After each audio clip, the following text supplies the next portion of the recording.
During work, our people should not be exposed to any kind of danger. Whenever we have to test any equipment, during energy isolation, the back pressure should not affect our source of energy or our isolation in any way. If our people have to face any danger during this entire procedure, then such things should be covered within it.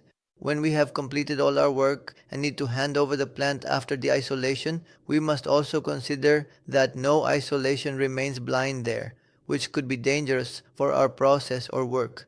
Therefore, all such hazards and things must be considered within our job safety analysis, including all processes and steps of isolation. It should be ensured that its control measures are properly communicated.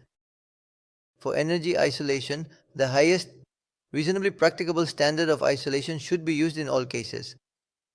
Mechanical isolation must be ensured for these two activities. Firstly, confined space. Entry. B.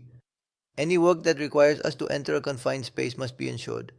There we will need isolation. Closing it will not be enough. We will have to blind it. We will do a second layer of isolation, neck flame spark potential. We have to do it in a hazardous area, energy, ignition. We have to block, stop, isolate, double isolation. Isolation, we will ensure our work can be executed safely. We need to block, stop and isolate the source of energy or any ignition source.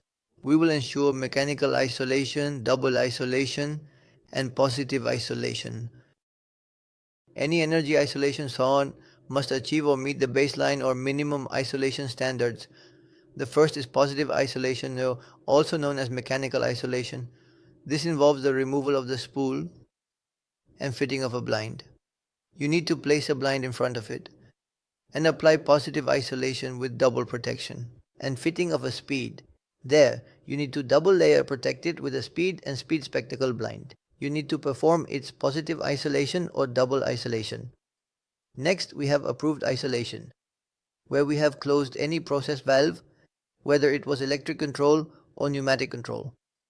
To ensure its effectiveness, we have vents or a bleed point from where we check our drain point to verify our isolation.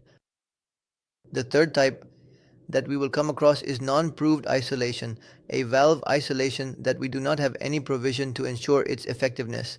We do not have any source from which we can check, review and ensure the effectiveness of energy isolation. So if you have any questions about this slide, what would be positive isolation, what would be proven isolation and non-proved? Isolation will be and non-proved.